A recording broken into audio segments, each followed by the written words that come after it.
বাবা, তুমি তো বলেছিলে পিতৃঋণ কোনোদিন শোধ হয় না। তুমি ২৬ বছরে আমার পেছনে যত টাকা খরচ করেছো, তুমি কি জানো আমি আগামী ৩ বছরে সে টাকা তোমাকে ফিরিয়ে দিতে পারবো?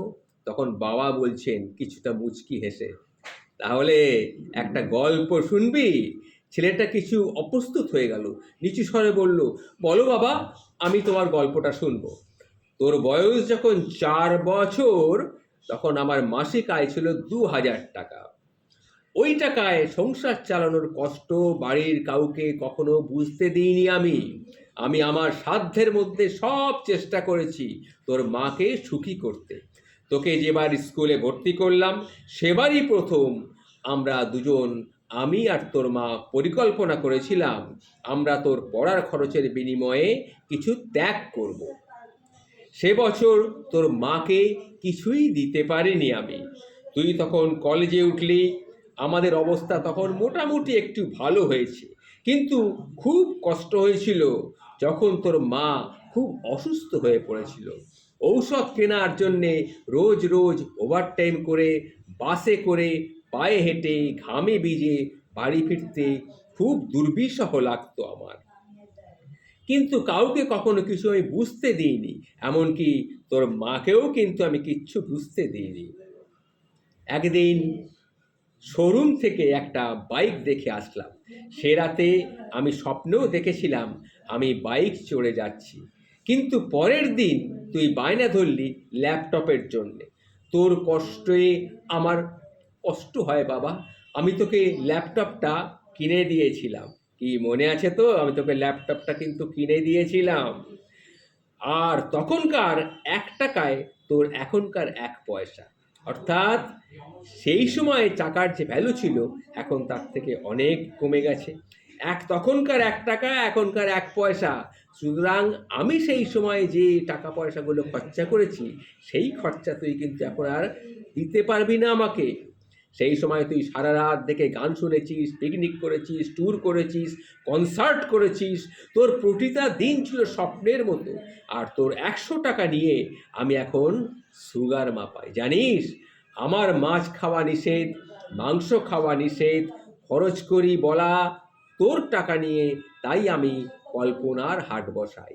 সেই হাটে আমি বাইক চালিয়ে সারা বছর ঘুরে বেড়াই, বন্ধুদের নিয়ে সিনেমা দেখতে যাই, তোর মায়ের হাত ধরে দাঁত মেলায় ঘুরে বেড়াই।